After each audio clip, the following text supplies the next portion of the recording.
บายดีทุกคนเด้อตอนนี้ก็จะพาทุกคนไปเลาะควงเอาจิกจันเด้อมาบึ้งกันว่าจะเป็นอะไร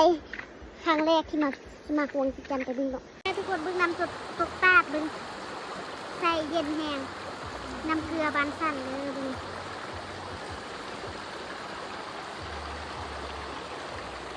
เงาเหยียดไปพูด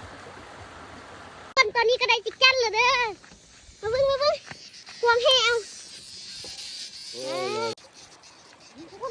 เข้าได้ไล่ละ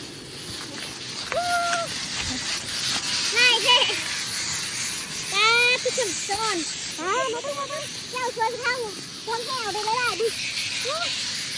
ไม่เป็นหัวตาพูดเจ้าตัวหนึ่งเลย เจ้าตัวเลย เลยคนนี้ผู้เอาก็เขาแล้วล่วงแล้วนะไอ้คนนี้ ขัดรถ เจ็บไอ้ตัวมันเลยมันจะทันตกใส่เต็มตะควงมาทำน้ำปูนสมัยเนาะพอน้ำก้นก็ส่งไปได้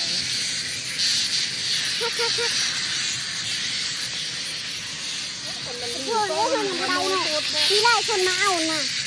ที่ไล่คนคำควงกระโดดมาอีกเต็มกำเต็มกำ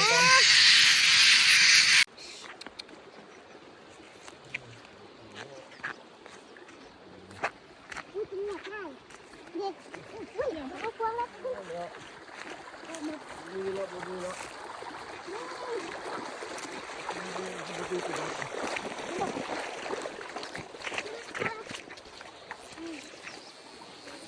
เด็กช่วงตัวน่ะโบไล่คนยังโบไล่เธอไปบึ้งบนไม้เฮ้ย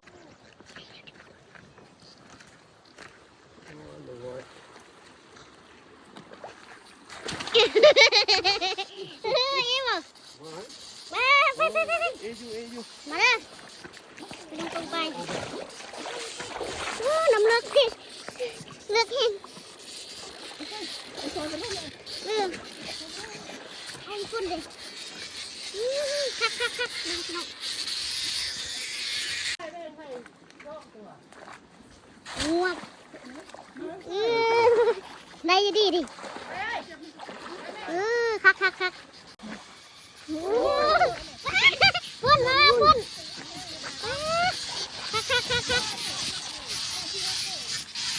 มาพุ่นมึงกองจับอีก